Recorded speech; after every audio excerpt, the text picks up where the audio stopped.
Bienvenue sur Tendance économique, un magazine de reportage et d'analyse des enjeux de la croissance économique sur le continent africain.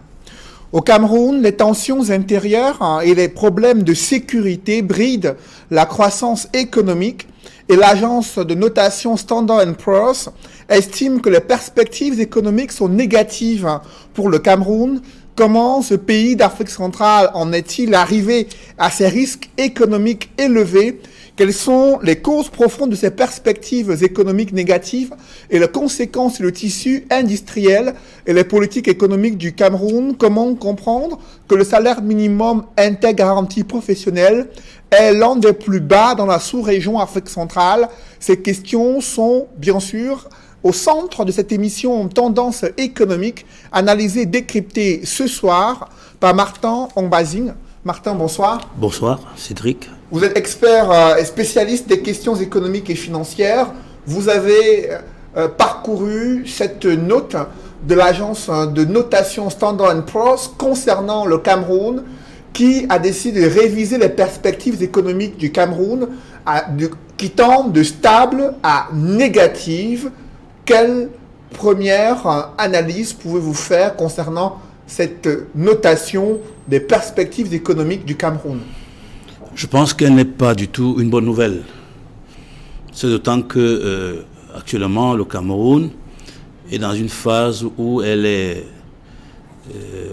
est chercheur de capitaux, surtout au niveau extérieur, et que cette notation ne peut que renchérir le loyer de l'argent dont nous avons beaucoup besoin aujourd'hui. Et que signifie d'abord ce type de notation des agences comme Standard & Poor's qui analysent la situation, la santé économique d'un pays? Quelle est leur importance et que signifie ce type de notation? Elles sont là pour justement donner la possibilité à tous ceux qui ont des capitaux pour investir auprès des États. Vous savez que dans un monde globalisé et globalisant, les capitaux viennent de partout. Et naturellement, ceux qui possèdent ces capitaux ont toujours besoin de la bonne information pour pouvoir décider si elles investissent ou pas. Donc le rôle de ces agents de notation, c'est justement de donner la température économique déjà d'un pays, du monde entier, et puis cela permet justement à ceux qui ont des capitaux pour investir de prendre des décisions les meilleures. Voyez-vous, personne, même votre enfant à la maison, vous ne serez jamais content un jour si il était à 5 et puis il vous amène 3. Donc ça ne peut être qu'inquiétant. Inquiétant d'autant plus que nous, actuellement, notre économie, à travers toutes les difficultés que nous avons aujourd'hui, a besoin cruellement de capitaux et que ce ne serait pas du tout une bonne nouvelle. Mais ce qui est quand même intéressant, c'est de dire que c'est une alerte. Nous ne sommes pas encore. C'est-à-dire que ce que l'agence dit, c'est que dans le cas où ces correctifs ne sont pas faits, automatiquement on tombera de stable à négatif.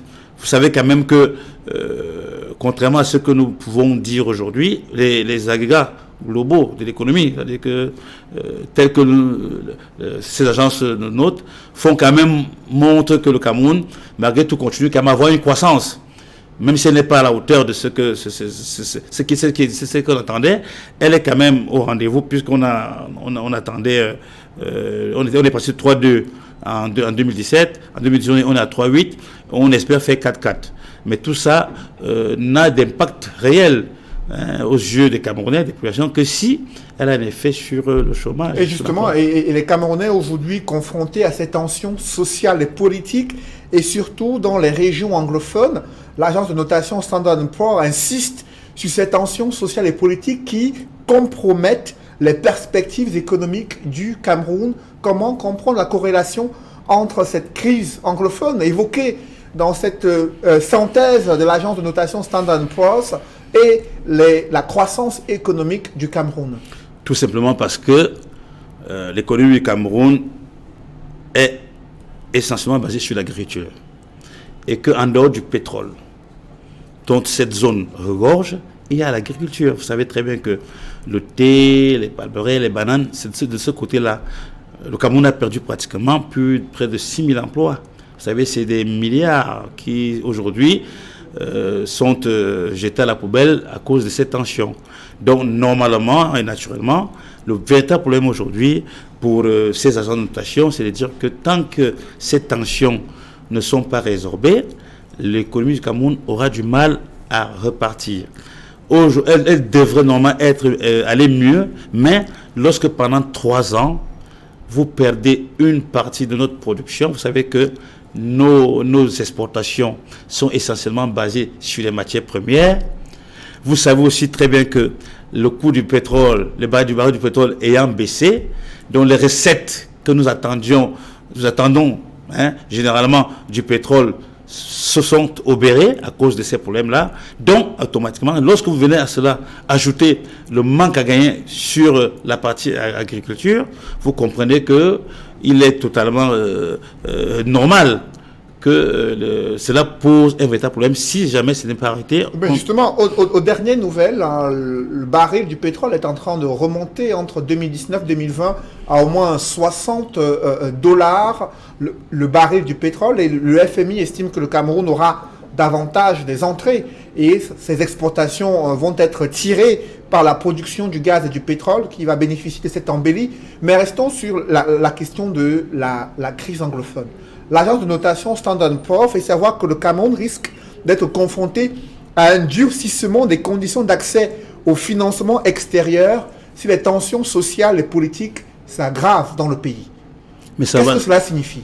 Mais ça va de soi. Comment voulez-vous qu'un pays qui est en guerre, une partie d'un pays qui est en guerre, qui plus est, occupe une place prépondérante dans la récupération de la richesse nationale, ça va de soi, et ça a même déjà trop duré. C'est-à-dire que normalement on peut quand même penser que notre économie, elle est assez résiliente parce qu'elle est arrivée pendant 3 ans à supporter cela et à dégager une croissance positive. Alors je pense plutôt, à mon avis, que ces agences-là viennent une fois encore ajouter la pression à tout ce qui existe déjà au plan politique, à savoir qu'elles demandent que si le Cameroun veut continuer à bénéficier de cet avis favorable auprès des investisseurs, il faut que ce problème soit réglé.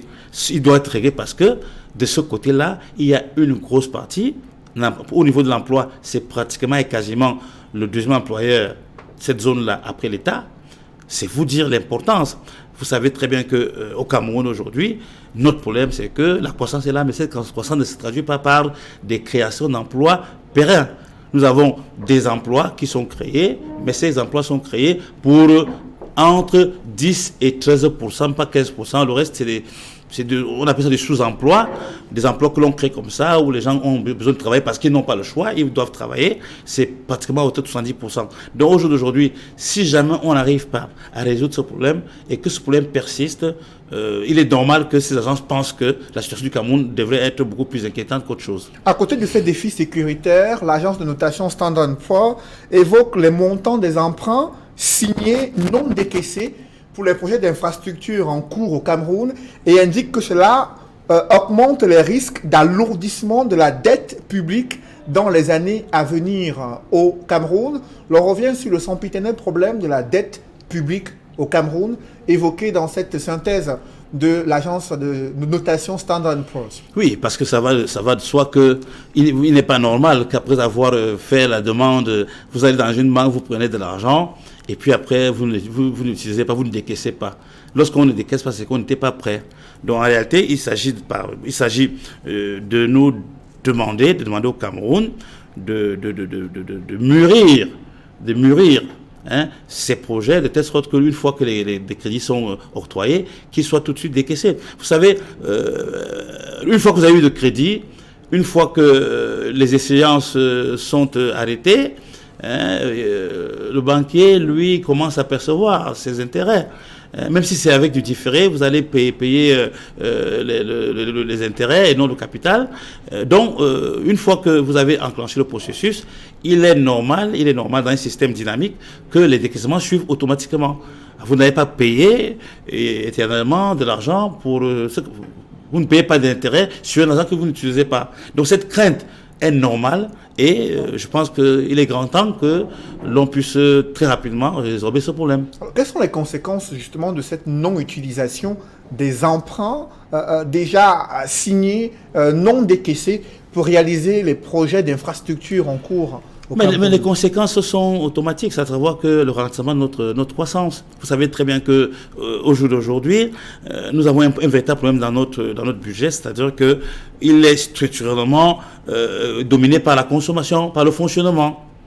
Et la petite part qui doit faire moins de 30%, parce qu'elle n'a jamais dépassé 30% du fonctionnement, fait que si jamais l'on n'investit pas, investir, c'est prévoir. C'est-à-dire que lorsqu'on n'investit pas, on fait du surplace. Donc, les conséquences sont que ça va retarder le décollement de notre économie et par ce fait, ne pas et compromettre l'émergence 2035. Parce que tous ces projets d'investissement qui doivent être faits de façon séquentielle et chronologique, si à chaque fois vous loupez un pan, vous remettez à demain ce que vous avez dû faire aujourd'hui. Vous avez vu les chantiers de la Cannes. Une fois qu'on fait le glissement sur 2 ans, ça fait un glissement sur 2 ans, mais les conséquences sont graves, puisque tout ce qui avait été prévu pour d'être fait maintenant, ça a reporté à 2 ans. Donc, c'est l'activité qui va ralentir. À côté de cette synthèse de l'agence de notation Standard & Poor's qui estime que les perspectives économiques du Cameroun sont négatives, il y a eu une mission du Fonds monétaire international qui est en train de préparer la 4e revue du programme de redressement économique conclu entre le FMI et le Cameroun qui attend de bénéficier de 76 millions de dollars comme 4e décaissement. Et le FMI a évoqué le recours aux procédures de dépenses exceptionnelles qui continuent d'être enregistrées sur le budget du Cameroun et qui, selon le FMI, est un sérieux problème. Ce recours aux procédures de dépenses exceptionnelles, à quoi le FMI fait-il référence? Tout simplement aux règles de bonne gestion. Vous savez, lorsque vous faites un budget, il doit être équilibré en recettes et en dépenses.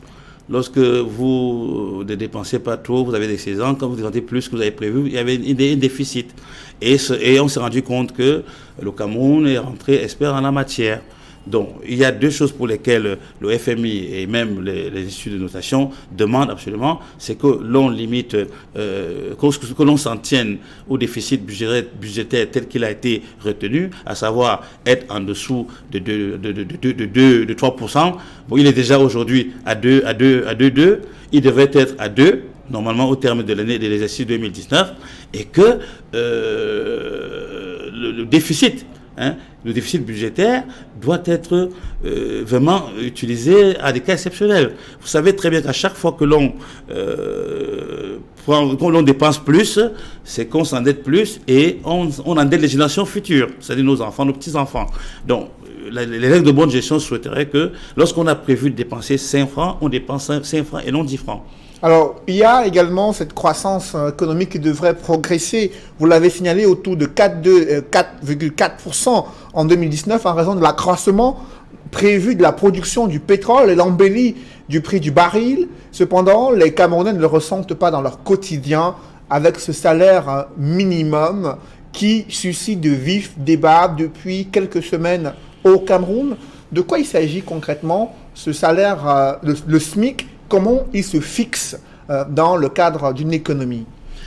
Le SMIC, le salaire minimum interprofessionnel de garantie ou de croissance, est tout simplement le salaire qui est déterminé entre... C'est une sorte de convention collective entre le gouvernement et les représentants de toutes les entreprises. Beaucoup de gens ont pensé que le SMIC, c'est une affaire de l'État. Non. L'État, oui, mais avec tous les syndicats, avec toutes les confessions professionnelles. Ça veut dire qu'aujourd'hui, si le Cameroun, comme le Cameroun a déclaré le SMIC à 36 270 francs, c'est et le gouvernement, et les syndicats, et les organisations professionnelles qui ont pensé qu'avec 36 270 francs, on peut vivre au Cameroun. Le SMIC est lié à l'augmentation du niveau général des prix, c'est-à-dire que l'inflation. À chaque fois que les prix montent, l'on doit essayer de faire en sorte que la classe la plus défavorisée, la plus vulnérable, ne puisse pas ressentir ce choc inflationniste dans leur vie de tous les jours. Donc c'est à cela donc qu'à chaque fois, l'État donc, avec les partenaires sociaux, sont obligés donc d'arrimer l'inflation donc au niveau du pouvoir d'achat des populations les plus vulnérables. Comme vous le savez bien, il se situe aujourd'hui en brut à 900 l'heure, parce qu'en réalité, c'est le taux horaire. À combien on paye l'heure de travail? C'est ça le SMIC. À combien on paye l'heure de travail? Au Cameroun, on travaille, je pense, 40 heures par semaine. Donc, si vous faites 40 heures multipliées par 900 francs, vous allez avoir des 36 000 francs. Vous comprenez? Donc, aujourd'hui, c'est le niveau de vie, la santé, l'éducation, tout ce qui permet aux personnes les plus vulnérables, parce que ce salaire-là ne concerne pas forcément tous ceux qui sont des grands directeurs, parce que eux, ils sont à payer sur la base de cela. Donc, le SMIC est là pour soutenir le pouvoir d'achat, et l'État et les partenaires sociaux sont obligés de le faire. Mais vous savez, est-ce que ce SMIC, tel que vous l'avez évoqué au Cameroun, est-ce qu'il permet à ces travailleurs camerounais qui doivent percevoir ce salaire à la fin du mois, est-ce qu'il leur permet de pouvoir subvenir à leurs besoins au quotidien? Pas du tout. Pas du tout. C'est-à-dire que c'est l'insécurité pour personne. Vous savez que l'économie du Cameroun, le Cameroun a un problème, c'est celui de l'épargne. En économie basique, le salaire, le revenu, c'est quoi? C'est la consommation et l'épargne. Dans l'environnement économique du Cameroun, je pense que cette fonction-là, Y égale C plus E, consommation plus épargne, l'épargne n'existe pratiquement pas pour 99% de Camerounais. Et pourquoi? Parce que tout est absorbé par la consommation. Je vous dis, l'épargne est la partie du revenu qui n'est pas consommé. Comment pouvez-vous épargner quand vous n'avez pas d'abord fait face aux dépenses les plus basiques? C'est en ce cas-là que le SMIC a un sens. Donc le SMIC veut dire quoi? Le SMIC veut dire que lorsque vous avez un salaire, il faut que ce salaire puisse couvrir les dépenses les plus élémentaires. Vous savez très bien que dans la sous-région, le Cameroun est avant-dernier, c'est-à-dire que la RCA. C'est-à-dire que nous, comme nous nous battons, nous voulons être émergents et nous sommes en train de servir un salaire minimum de l'avant-dernier de la classe de la zone CEMAC. Vous voyez très bien que dans les économies développées, la croissance va ensemble avec l'emploi, c'est-à-dire que l'amélioration de l'emploi. Et l'amélioration de l'emploi va ensemble avec l'amélioration des salaires. Vous allez comprendre pourquoi je dis ça. Lorsque vous avez un emploi qui est périn, votre employeur va tout faire pour vous garder. Et pour vous garder, qu'est-ce qu'il fait le plus souvent? Il vous augmente les avantages et le salaire. Vous comprenez? Donc notre souci, notre problème aujourd'hui, c'est que le Camerounais a un niveau de salaire très très faible et très très bas qui fait qu'il ne peut pas épargner. Et cette épargne a un autre effet, c'est que auprès des banques, si l'épargne est éphémère, si l'épargne n'existe pas, les banquiers ne vont jamais vous prêter de l'argent sur une durée qui va au-delà de 12 mois, parce que au Cameroun, on ne connaît pas l'épargne. Quand vous avez mis de l'argent dans un compte d'épargne, 90% des Camerounais se comportent dans ce qu'on a comme un compte courant.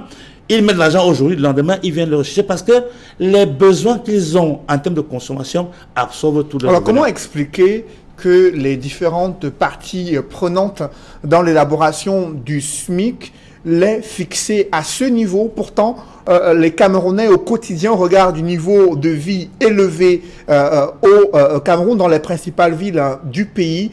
36 000 francs CFA ne permettent pas à un Camerounais de pouvoir subvenir à ses besoins et de pouvoir dégager des revenus substantiels afin de procéder à une épargne.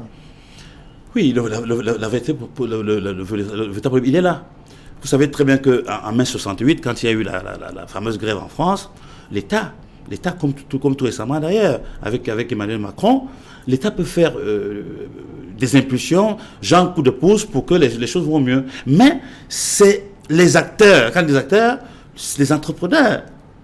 Parce qu'ils vous diront que si on augmente le salaire, ça va peser sur les charges de l'entreprise. Mais tout ça, c'est un ensemble. Et cet ensemble-là doit marcher ensemble. L'État et beaucoup plus les partenaires sociaux, c'est-à-dire que les entreprises. Parce que quand vous avez des employés dont vous voulez un meilleur rendement, si vous leur payez moins bien, le résultat est clair. À chaque fois qu'un salarié est mal payé, il a un comportement atypique. Soit il est débonnaire, il ne travaille pas bien, soit il a un esprit où il veut prendre des choses, voler des choses parce qu'il n'est pas bien payé, avoir des comportements déviants. Donc, au jour d'aujourd'hui, tout le monde gagnerait. Comment voulez-vous que, même entre l'Allemagne et la France, le SMIC, c'est 1000 euros en France, 1000 euros en France, 1500 en France. En Allemagne, c'est 1500. 1000 en France, 1500. Pourquoi? Alors que les deux économies ne sont pas. Parce que les Français ont compris que si vous ne donnez pas un certain niveau de salaire décent à ceux qui consomment, la consommation sera en panne. Et quand la consommation est en panne, c'est les cahiers de commandes des entreprises qui sont en panne. Donc, c'est des choses qui sont liées. Au jour d'aujourd'hui, on ne peut pas croire que l'on nous parle d'inflation parce que ce qui revient au Cameroun aujourd'hui, c'est de dire que si on augmente les salaires, les niveaux des prix vont augmenter. Les prix sont déjà hauts, avec les salaires bas. Donc, c'est une volonté. Mais ces tensions inflationnistes-là, est-ce qu'elles ne jouent pas aussi également un rôle, n'influencent pas cette décision justement de pouvoir améliorer le pouvoir d'achat des Camerounais? On a vu plusieurs fois le gouvernement procéder à une légère augmentation des salaires des fonctionnaires. Est-ce que cela est suffisant dans le contexte actuel au Cameroun? Pas du tout. L'État donne ce qu'on appelle un coup de pouce, mais ce qui crée la richesse, c'est les entreprises. Voilà pourquoi je dis qu'il est totalement erroné de penser que c'est à l'État. Non, c'est pas à l'État. L'État est là pour encadrer. Je vous ai dit que le SMIC a pour but de fixer ce qu'on doit vous payer chaque fois que vous travaillez à l'heure. Et les entreprises en question estiment qu'elles ne produisent pas assez pour procéder à des augmentations de ces salaires. Pourtant, dans la sous-région, vous l'avez souligné tout à l'heure, le Cameroun est avant-dernier en matière de fixation du SMIC, 36 000 francs à CFA, dans un pays où le taux de croissance est fixé pour l'année 2019 à 4,2%. Est-ce que ce SMIC reflète la croissance économique du Cameroun? Pas du tout. Tous les analystes vous diront que personne ne peut vivre avec 36 270 francs. Entre la RCA, Centrafrique et nous, c'est 270 francs de différence. Vous savez très bien l'écart qu'il y a entre les deux les économies. Moi, je pense qu'il faut comprendre une chose, c'est que notre économie a créé des monopoles, des oligopoles, c'est-à-dire que des gens qui ont la maîtrise des marchés et qui, à un moment donné, imposent leur prix. Moi, je pense que l'État devrait prendre le taureau par les cornes. Vous savez très bien que, contrairement à ce qui se passe ici, si vous aviez 2 cimenteries, il y a de cela 20 ans, le jour où il y en a 4, normalement les prix doivent baisser. C'est la même chose avec le poisson, c'est la même chose avec le riz. Mais la conséquence inverse, c'est que ça va toujours fragiliser notre balance commerciale qui sera toujours déficitaire. Parce que à chaque fois que vous faites entrer les produits qui sont fabriqués à l'étranger, vous fabriquez la croissance pour ces pays-là. Comprenez donc que notre problème aujourd'hui, c'est pas le salaire minimum, c'est pas tout ce qu'on va vous dire, c'est parce que le Cameroun n'a pas un tissu industriel, c'est-à-dire que le secteur secondaire n'est pas assez fourni pour créer de la richesse qui soit capable d'être exportée. Aujourd'hui, on importe suffisamment, on va encore suffisamment importer et cela va davantage nous fragiliser. D'aucuns estiment que ce SMIC permet d'attirer davantage les investisseurs qui cherchent une main-d'œuvre qualifiée, bon marché, pour pouvoir produire davantage et faire à la fois de rentabiliser leurs investissements et permettre de fournir des équipements marchands accessibles pour les Camerounais. Est-ce que cet argument tient, selon vous? Cet argument ne tient pas. Ça ne tient que sur le secteur agricole. Vous savez très bien que ça, c'est d'ailleurs quelque chose qui n'est pas du tout acceptable au XXIe siècle, de voir dans les conditions dans lesquelles nos agriculteurs, qui sont employés dans des grosses plantations, je parle des palmeraies, de la banane, allez voir le niveau de salaire là-bas. Alors, si on fait le rapport entre le prix de revient de ces produits et ce que ces salariés perçoivent comme revenu, et il n'y a vraiment pas à se réjouir. Moi, je crois qu'une économie qui se veut émergente en 2035 se doit de s'arrimer à tout ce qui se fait ailleurs. Un niveau de salaire de 36 000 francs, vraiment, on ne peut rien faire avec. Je vous dis, la plupart de ces salariés développent des comportements déviants afin d'arrondir les fins de mois. Certains sortent des plantations pour faire la moto. Est-ce que vous trouvez normal que quelqu'un qui a passé 8 heures de temps dans un champ, dans une plantation de bananes, une palmeraie, prennent encore la moto pour aller arrondir. Non, le salarié camerounais doit être un salarié qui se donne à fond. Quel niveau de salaire doit être fixé au Cameroun afin que le Camerounais ordinaire puisse pouvoir s'occuper de sa famille, puisse dégager une épargne à la fin du mois? Nous pensons que cela doit ça doit se faire de façon séquentielle. On l'a dit la dernière fois, qu'on devait peut-être passer de 60 à 60 000, que ce soit fait sur 2 ou 3 ans, pour qu'on atteigne un niveau de salaire de entre 100 et 150 000 francs de CIMIC. Je pense que si nous voulons effectivement relancer la consommation, parce qu'une fois encore, je vous dis que tous les pays au monde, vous voyez comment les Américains vivent aujourd'hui. Ne pensez pas que la dette même n'est pas une chose mauvaise en soi. La preuve, c'est que les États-Unis sont le pays le plus endetté au monde. Mais tout ça participe à la vitalité, au dynamisme d'une économie. Il ne sert à rien de dire que je n'emprunte pas et que les gens meurent affamés. Vous comprenez? Donc, le tout, c'est que lorsqu'on réinjecte cet argent emprunté, il faut que ça ait des effets. Non, le Cameroun mérite mieux. Le Cameroun ne peut pas être heureux d'avoir un CIMIC à 36 700 francs. Nous devons partir fin 2019 à 60 000, fin 2020 à 100 000 et vers 2022-2023 à un CIMIC qui va attendre entre 120 et 150 000. Je pense que c'est le Cameroun qui sera gagnant parce qu'en réalité, tout cela contribuera à relancer la consommation et à garnir les carnets de commandes des entreprises. N'oubliez jamais qu'à chaque fois que la consommation repart, c'est les entreprises qui s'enrichissent. Merci Martin Ombazing. Je rappelle que vous êtes expert des questions économiques et financières. Mesdames, messieurs, c'est la fin de cette émission. Merci de l'avoir suivi. Rendez-vous dans une semaine pour une nouvelle édition de Tendance économique.